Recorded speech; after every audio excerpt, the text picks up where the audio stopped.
నాది ప్రేమే కదరా. ఇది నీకు ఎందుకు అర్థం కాదురా?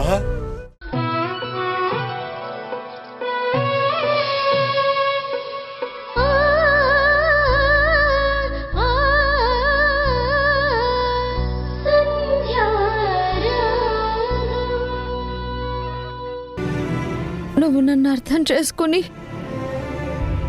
నాతో 2 నిమిషాలు మాట్లాడావు. అది కూడా పెళ్లికి ముందు మాట్లాడావు. ఈ జన్మకది చాలు బావా నాకు. ఏం సాధించావు? ఇప్పుడు నేను అర్థం చేసుకొని ఏం లాభం?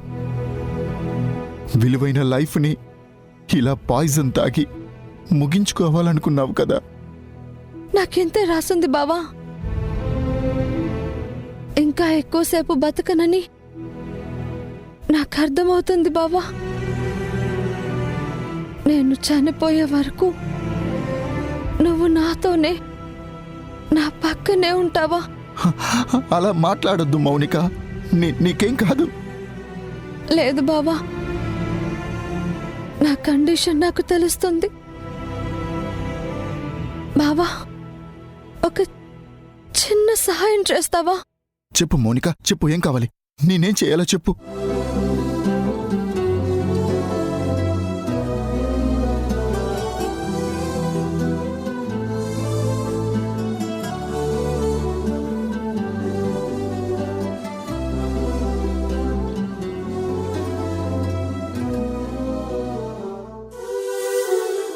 ఏ ఆడపిల్లైనా ముత్తైదువుగానే పోవాలనుకుంటుంది. పీటల దాకా వచ్చిన పెళ్లి అర్ధాంతరంగా ఆగిపోయింది. పెళ్లి కొడుకుతో నా మెడలో ఈ తాళి కట్టించి నన్ను ముత్తైదువుగా సాగనంపు బావా. ఇదే నా చివరి కోరిక.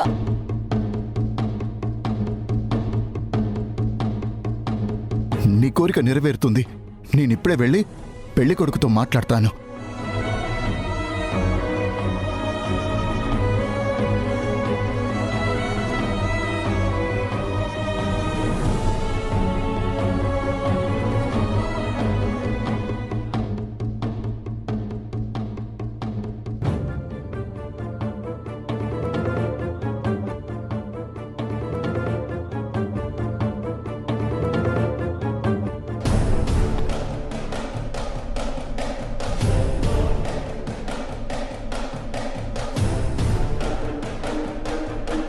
విక్రమ్, పీటల మీద పెళ్లి ఆగిపోయినందుకు మౌనిక బాధపడుతుంది.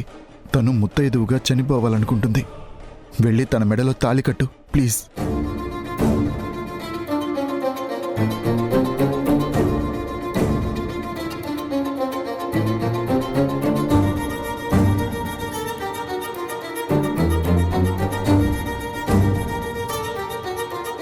నా కూతురి చివరి కోరిక ప్రకారం తన మెడలో తాళి కట్టు బాబు.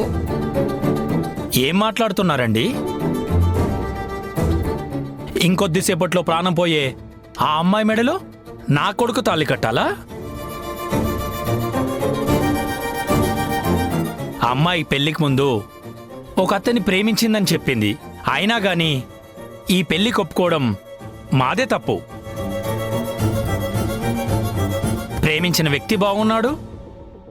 ప్రేమించిన వాడి కోసం పాయిజన్ తాగడం కూడా బానే ఉంది. మధ్యలో మేమెందుకు బలి కావాలి? సారీ అండి.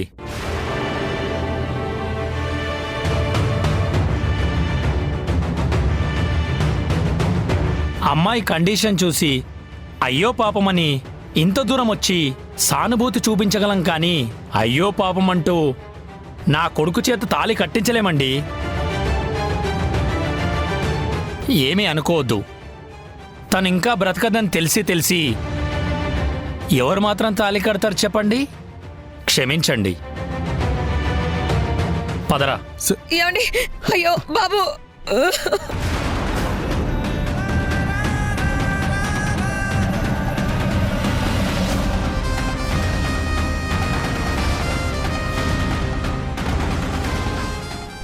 అయ్యో నా కూతురు చివరి కోరిక కూడా నెరవేరడం లేదే. పాపం, బ్రతికినంతకాలం చెడుదారిలో బ్రతికింది. ఇప్పుడు పూర్తిగా మారిపోయింది. కానీ తను చాలించబోతోంది.